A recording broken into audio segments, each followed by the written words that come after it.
Assalamualaikum warahmatullahi wabarakatuh.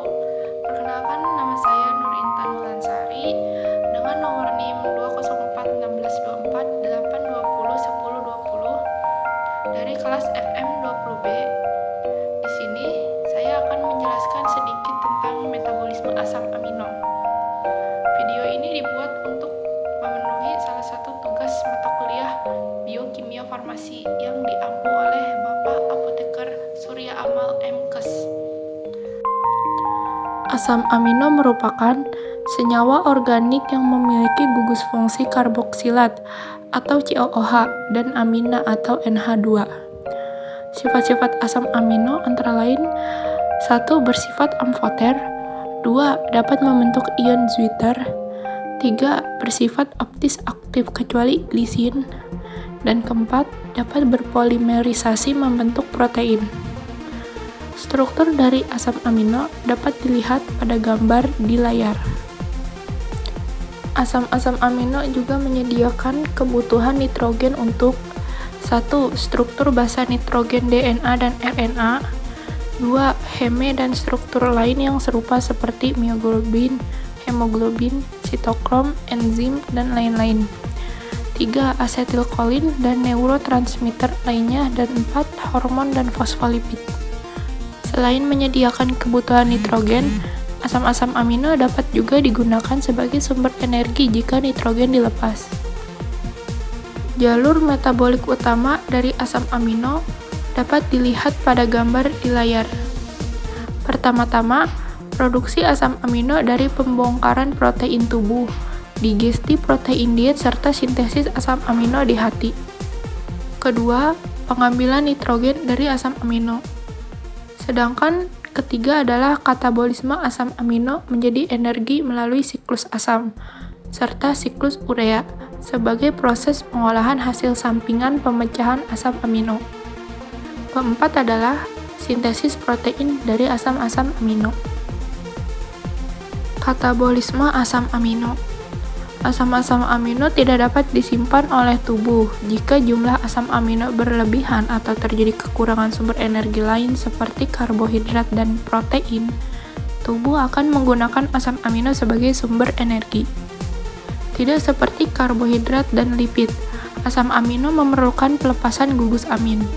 Gugus amin ini kemudian dibuang karena bersifat toksik bagi tubuh. Ada dua tahap pelepasan gugus amin dari asam amino, yaitu tahap pertama, transaminasi. Transaminasi yaitu enzim aminotransferase memindahkan amin kepada alfa ketoglutarat, menghasilkan glutamat atau kepala oksaloasetat, menghasilkan aspartat. Tahap 2, deaminasi oksidatif, yaitu pelepasan amin dari glutamat menghasilkan ion amonium. Berikut merupakan gambar dari tahapan-tahapan pelepasan gugus amin dari asam amino. Pada reaksi transaminasi, perhatikan alanin mengalami transaminasi menjadi glutamat. Pada reaksi ini dibutuhkan enzim alanin aminotransferase. Pada reaksi deaminasi oksidatif, perhatikan glutamat mengalami deaminasi menghasilkan amonium atau NH4+. Selanjutnya, ion amonium masuk ke dalam siklus urea. Glutamat juga dapat memindahkan amin ke rantai karbon lainnya, menghasilkan asam amino baru. Setelah mengalami pelepasan gugus amin, asam-asam amino dapat memasuki siklus asam sitrat melalui jalur yang beraneka ragam. Gambar berikut merupakan tahapan-tahapan proses yang terjadi di dalam siklus urea. Gugus-gugus amin dilepaskan menjadi ion amonium atau NH4+, yang selanjutnya masuk ke dalam siklus urea di hati. Dalam siklus ini dihasilkan urea yang selanjutnya dibuang melalui ginjal berupa urin. Proses yang terjadi di dalam siklus urea digambarkan terdiri atas beberapa tahap, yaitu tahap pertama, dengan peran enzim karbamoil fosfat sintase L, ion amonium bereaksi dengan CO2, menghasilkan karbamoil fosfat. Dalam reaksi ini diperlukan energi dari ATP. Tahap 2, dengan peran enzim ornitin transkarbamoilase. Karbamil fosfat bereaksi dengan L-ornitin menghasilkan L-citrulline dan gugus fosfat dilepaskan. Tahap ketiga, dengan peran enzim argininosuksinat sintase, L-citrulline bereaksi dengan L-aspartat menghasilkan L-argininosuksinat. Reaksi ini membutuhkan energi dari ATP. Tahap 4, dengan peran enzim argininosuksinat liase, L-argininosuksinat dipecah menjadi fumarat dan L-arginin. Tahap 5, dengan peran enzim arginase, penambahan H2O terhadap L-arginin akan menghasilkan L-ornitin dan urea. Dari 20 jenis asam amino, ada yang tidak dapat disintesis oleh tubuh kita, sehingga harus ada di dalam makanan yang kita makan. Asam amino ini dinamakan asam amino esensial. Selebihnya adalah asam amino yang dapat disintesis dari asam amino lain. Asam amino ini dinamakan asam amino non-esensial. Macam-macam asam amino dapat dilihat pada tabel berikut. Asam amino non-esensial berupa alanin, asparagin, aspartat, cistin, glutamat, glutamin, glisin, prolin, serin, dan tirosin. Sedangkan asam amino esensial berupa arginin, histidin, isoleusin, leusin, lisin, metionin, penilalanin, treonin, triptopan, dan valin. Biosintesis tirosin. Tirosin diproduksi di dalam sel dengan hidroksilasi fenilalanin. Setengah dari fenilalanin dibutuhkan untuk memproduksi tirosin. Jika diet kita kaya tirosin, hal ini akan mengurangi kebutuhan fenilalanin sampai dengan 50%. Fenilalanin hidroksilase adalah campuran fungsi oksigenase satu atom. Oksigen digabungkan ke air dan lainnya ke gugus hidroksil dari tirosin. Reduktan yang dihasilkan adalah tetrahidrofolat kofaktor, tetrahidrobiopetrin, yang dipertahankan dalam status tereduksi oleh NADH dependent enzyme dihydropteridine reduktase atau DHPR. Biosintesis glutamat dan aspartat. Glutamat dan aspartat disintesis dari asam alfa keto dengan maupun reaksi transaminasi sederhana. Katalisator reaksi ini adalah enzim glutamat dehidrogenase dan selanjutnya oleh aspartat aminotransferase AST. Aspartat juga diturunkan dari asparagin dengan bantuan asparaginase. Peran penting glutamat adalah sebagai donor amino intraseluler utama untuk reaksi transaminasi. Sedangkan aspartat adalah sebagai prekursor arnitin untuk siklus urea. Biosintesis alanin.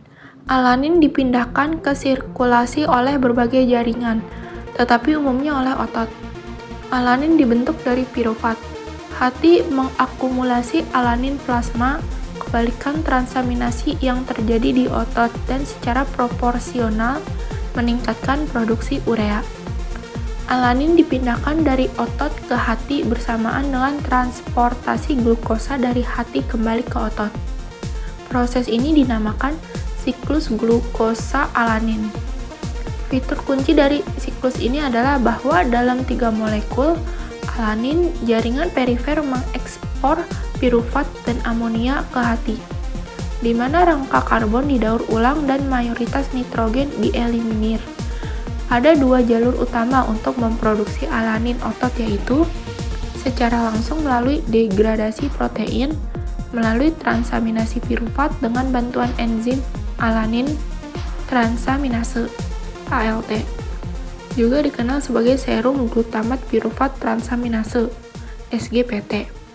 Glutamat plus pirufat, alfa ketoglutarat, dan alanin. Biosintesis sistein. Sulfur untuk sintesis sistein berasal dari metionin. Kondensasi dari ATP dan metionin dikatalisis oleh enzim metionin adenosyltransferase menghasilkan S-adenosilmetionin atau SAM. SAM merupakan prekursor untuk sejumlah reaksi transfer metil, misalnya konversi norepinefrin menjadi epinefrin. Akibat dari transfer metil adalah perubahan SAM menjadi S-adenosilhomocysteine. S-adenosilhomocysteine selanjutnya berubah menjadi homocysteine dan adenosin dengan bantuan enzim adenosilhomocysteinase. Homocysteine dapat diubah kembali menjadi metionin oleh metionin sintase. Reaksi transmetilasi melibatkan SAM sangatlah penting, tetapi dalam kasus ini peran adenosilmetionin dalam transmetilasi adalah sekunder untuk produksi homocysteine, secara esensial oleh produk dari aktivitas transmetilase. Dalam produksi SAM, semua fosfat dari ATP hilang, satu sebagai PI dan dua sebagai PPI. Adenosin diubah menjadi metionin bukan AMP. Dalam sintesis cysteine, homocysteine berkondensasi dengan serin menghasilkan cystathionin dengan bantuan enzim cystathionase. Selanjutnya dengan bantuan enzim cystathionase, liase cystathionin diubah menjadi cysteine dan alpha ketobutirat. Gabungan dari dua reaksi terakhir ini dikenal sebagai transsulfurase. Biosintesis ornitin dan prolin. Intermediate titik cabang menjadi satu dari dua produk atau lainnya. Ornitin bukan salah satu dari 20 asam amino yang digunakan untuk sintesis protein. Ornitin memainkan peran signifikan sebagai akseptor karbomil fosfat dalam siklus urea. Ornitin memiliki peran penting dalam tambahan sebagai prekursor untuk sintesis poliamin. Produksi ornitin dari glutamat penting ketika diet arginin sebagai sumber lain untuk ornitin terbatas. Penggunaan glutamat semialdehid tergantung kepada kondisi seluler. Produksi ornitin dari semialdehid melalui reaksi glutamat dependent transaminasi. Ketika konsentrasi arginin meningkat, ornitin didapatkan dari siklus urea ditambah dari glutamat semialdehid yang menghambat reaksi aminotransferase. Hasilnya adalah akumulasi semialdehid. Semialdehid didaur secara spontan menjadi pyrrolin 5-karboksilat yang kemudian direduksi menjadi prolin oleh NADPH, dependent reduktase. Biosintesis aspartat, asparagin, glutamat, dan glutamin.